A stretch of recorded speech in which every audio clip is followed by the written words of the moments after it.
नमस्कार दोस्तों, आप सभी का स्वागत है। और इसके पहले वीडियो में मैंने बात करी थी कि नालंदा के 7 विधानसभा सीटों पे एनडीए में सीट फाइनल है कि किस सीट पे कौन सी पार्टी चुनाव लड़ेगी। उम्मीदवार भी कुछ सीटों पे फाइनल हैं, बाकी कुछ सीटों पे जो है नाम की चर्चा चल रही है।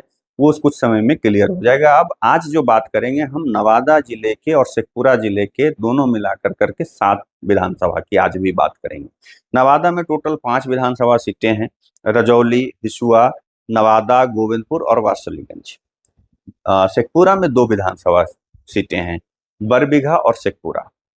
तो ये 7 सीटों पे जो एनडीए में यहाँ पे भी सीट लगभग फाइनल है। 99% सीट फाइनल है कि किस जगह से कौन सी पार्टी चुनाव लड़ेगी। कुछ जगह पे उम्मीदवार भी फाइनल है, बाकी जगह पे उम्मीदवार की चर्चा जैसे मैंने पिछले वीडियो में बताया था कि बीजेपी और आरएसएस का जो अपना सर्वे है उसके आधार पे हो सकता है पैराशूट भी उम्मीदवार लाए जा सकते हैं, या जो जीतने वाले उम्मीदवार हैं, जो जिताऊ कैंडिडेट हैं, उनको लाया जा सकता है, टिकट दिया जा सकता है। लेकिन कुछ जो कंफर्म है कि उनका जीत तय है या वो फाइट करेंगे, उनकी सीट कंफर्म ही है। तो आज सबसे पहले बात करते हैं नवादा के 5 विधानसभा सीटों पे कि किस पार्टी को कितनी सीटें वहां पे हैं। एनडीए की मैं बात कर रहा हूँ, महागठबंधन की अभी बात नहीं कर रहा, क्योंकि महागठबंधन में अभी कुछ फाइनल नहीं है। एनडीए में लगभग फाइनल हो चुका है कि 100 243 सीटों में 121 सीटें, 122 सीटों पे इस तरह से जदयू और बीजेपी ने आपस में बंटवारा लगभग फाइनल कर चुका है। और उसके बीच में बीजेपी अपने कोटे से चिराग पासवान को सीट देगी और जदयू के कोटे से जो है उपेंद्र कुशवाहा और जीतन राम मांझी को सीटें मिलेंगी। अब उसमें सिंबल कोई और भी हो सकता है, उम्मीदवार कोई और भी हो सकता है। वो मैंने जैसा बताया कि जिताऊ उम्मीदवार को ही टिकट मिलेगा। तो जैसा ये 5 विधानसभा सीट है, जैसे नालंदा में जदयू का गढ़ है, नीतीश जी का गढ़ है, तो नवादा में बीजेपी का गढ़ है।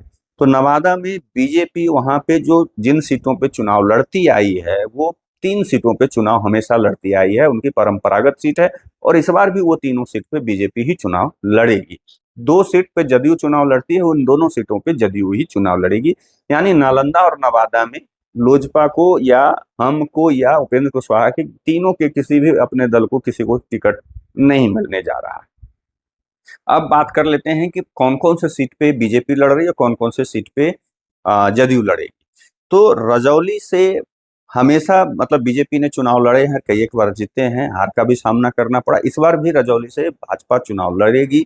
वहां पे उम्मीदवार अभी तय नहीं है कि कौन सा उम्मीदवार चुनाव लड़ सकते हैं, लेकिन वहां पे सबसे ज्यादा जो है वोटरों की संख्या देखें तो हमेशा वहां पे रजवार कोई होते हैं, उन्हीं को, कन्हैया रजवार या कैसे, इन सब लोगों को सीट टिकट मिला है आए दिन। इस बार भी उम्मीद है कि उन लोगों में से किसी को टिकट मिलेगा। और दूसरा जो सीट है हिसुआ से इस बार पुनः फिर से अनिल सिंह ही चुनाव लड़ेंगे भाजपा की तरफ से। 20 में वो नीतू सिंह, कांग्रेस के नीतू सिंह से चुनाव हार गए थे, लेकिन इस बार जो है उनके जीतने की भी संभावना बताई जा रही है। नीतू सिंह की हारने की संभावना बताई जा रही है। ये तो समय बताएगा जीत हार क्या होगा नहीं होगा, लेकिन अभी जो है मैं जैसा बता रहा हूँ कि सीट बीजेपी के कोटे में वो जा रही है और वहां से अनिल सिंह चुनाव लड़ेंगे, ये लगभग लगभग तय है। अब आ जाते हैं नवादा। नवादा सीट से मैंने हमेशा जदयू चुनाव लड़ी है। वहां पे कौशल यादव, पूर्णिमा यादव, यही सब जदयू से चुनाव लड़े हैं, लड़ते आए हैं। पिछली बार उनको विभा देवी से चुनाव हार का सामना करना पड़ा था। राजवल्लभ यादव की पत्नी है विभा देवी, उनके उनसे उनको हार का सामना करना पड़ा था। और इस बार जो है वो राजद का दामन थाम चुके हैं। आज ही उन्होंने कौशल यादव और उनकी पत्नी जो है वो, और उसके बाद जो है सलमान रागिब जो जदयू से एमएलसी थे, ये तीनों ने राजद की सदस्यता ग्रहण कर ली तेजस्वी यादव के सामने। तो अब क्या है कि विभा देवी, जहां तक जो राजवल्लभ यादव की पत्नी है, उनके उम्मीद जताई जा रही है कि शायद जदयू से उन्हें टिकट मिल सकता है, मिलने की संभावना है और वो जदयू से वहां पे चुनाव लड़ सकते हैं। अब गोविंदपुर से जदयू किसे टिकट देगी ये अभी तक तय नहीं है, लेकिन एक बात जब मैं नवादा में रह रहा था, या जब कुछ कुछ जब उस समय सुनने को मिलता था कि सलमान रागिब के वजह से मसीउद्दीन ने, एक समय मसीउद्दीन जदयू के, समता पार्टी जिस समय थी, समता पार्टी के सबसे उभरते हुए नेताओं में से एक थे नवादा के। बाद में धीरे धीरे धीरे धीरे मतलब वो साइड होते गए, सलमान रागिब जो है वो आगे बढ़ते चले गए।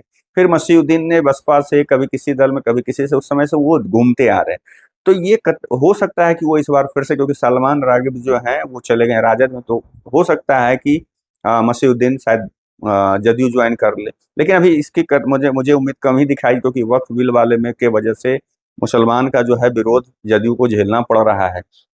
तो वो एक अलग मैटर है, लेकिन गोविंदपुर से अभी कुछ तय नहीं है कि कौन लोग वहां पे जदयू के उम्मीदवार हो सकते हैं।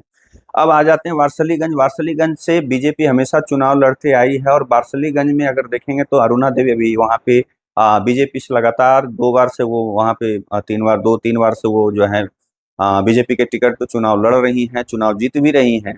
इस बार भी वो चुनाव बीजेपी के सिंबल पे लड़ेंगी, उनका टिकट लगभग कंफर्म है, ऐसा बताया जा रहा है कि वही चुनाव लड़ेंगी। और वहां पे राजद से अशोक महतो की पत्नी भी चुनाव लड़ेगी, ये क्लियर अशोक महतो ने कंफर्म किया है। तो यानी कि दो जो बाहुबलियों के पत्नियों के बीच में वहां पे मुकाबले, कांटे की टक्कर देखने को मिलेगी वारसलीगंज में। तो नवादा का है, जैसा मैंने बताया कि रजौली, हिसुआ और वारसलीगंज बीजेपी, जदयू का नवादा और गोविंदपुर सीट पे ये सीटें कंफर्म है। वहां पे लोजपा या हम पार्टी या उपेंद्र कुशवाहा की पार्टी को नहीं सीट मिलने जा रही है, तय है।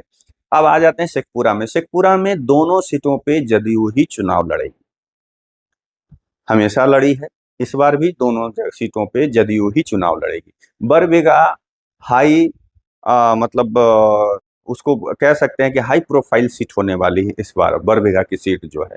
एक तरफ सुदर्शन कुमार भी ताल ठोक रहे हैं, लेकिन सुदर्शन कुमार एक्टिव बहुत कम दिख रहे हैं। मतलब जदयू में बहुत सारे कार्यक्रम में उतने वो एक्टिव दिख नहीं रहे हैं। और कुछ समय पहले एक कार्यक्रम हुआ था वहाँ पे परशुराम जयंती को जो था उसके उपलक्ष्य में, तो वहाँ पे उनके बारे में बहुत सारी बातें सुनने को मिली थी कि शायद संभवतः उस रैली को उन्होंने, वो उस कार्यक्रम को उन्होंने समर्थन नहीं दिया।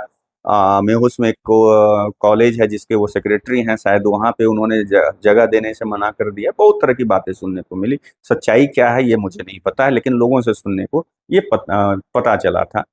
तो और दूसरी तरफ सुनने को ये भी आ रहा है कि अशोक चौधरी अपने दामाद यानी आचार्य किशोर कुणाल के सुपुत्र सयाल कुणाल जो हैं, संभवतः उन्हें वहां पे वो चुनाव लड़वाने के लिए एड़ी चोटी एक लगा रहे हैं। तो जहां एक तरफ ललन सिंह के करीब में से जाने जाते हैं सुदर्शन कुमार, तो वहीं पे अशोक चौधरी लगे हुए हैं कि वो अपने दामाद को कहीं ना कहीं किसी तरीके से यहाँ पे सीट वो दिलवा दें, क्योंकि भूमियार बहुल इलाका है और सुदर्शन कुमार भी भूमियार के से जाति से ही आते हैं और वो राजू सिंह के पौत्र हैं। तो इस वजह से आप समझिए कि मतलब जदयू अगर 7 सीट में देखें तो 4 सीटों पे जदयू है, 3 सीटों पे बीजेपी है। नवादा और शेखपुरा की मैं बात कर रहा हूँ, फिर से एक बार बोल दूं कि नवादा में जो 5 सीटें हैं, रजौली, हिसुआ, वारसलीगंज बीजेपी चुनाव लड़ेगी इन सब जगहों से। और नवादा में नवादा और वह गोविंदपुर, शेखपुरा की दोनों सीटों यानी शेखपुरा और बरबीघा सीट से जदयू चुनाव लड़ने वाली है। अब उम्मीदवार कौन होंगे ये तो समय बताएगा, वक्त बताएगा, लेकिन कुछ नाम जो मार्केट में चल रहे हैं कि हिसुआ से अनिल सिंह, वारसलीगंज से मतलब अरुणा देवी और बीभा देवी जो राजवल्लभ यादव की पत्नी है, वो जदयू के टिकट से शायद संभवतः नवादा से चुनाव लड़ सकती हैं। और यहाँ पे अभी रस्साकसी चलेगा, हाई प्रोफाइल सीट होने की संभावना है बरबीघा। और बाकी अभी देखिए वहां पे पहले मतलब गजानन शाही भी चुनाव जदयू से लड़े थे और जीते भी थे। उनका भी वो कांग्रेस में है अभी फिलहाल, क्या होता है वो तो समय बताएगा, कांग्रेस को सीट मिलती है या नहीं मिलती है ये तो आगे चल के तय होगा, क्योंकि कांग्रेस को इस बार 75 सीटें नहीं मिलने जा रही हैं, उनको सिर्फ 50 सीटें मिलेगी कांग्रेस को, ऐसा मतलब खबर में छन करके आ रहा है। आप लोगों को क्या लगता है कमेंट करके जरूर बताइएगा। तब तक के लिए आप लोगों से विदा लेता हूँ, दूसरे वीडियो में मिलूंगा। नमस्कार।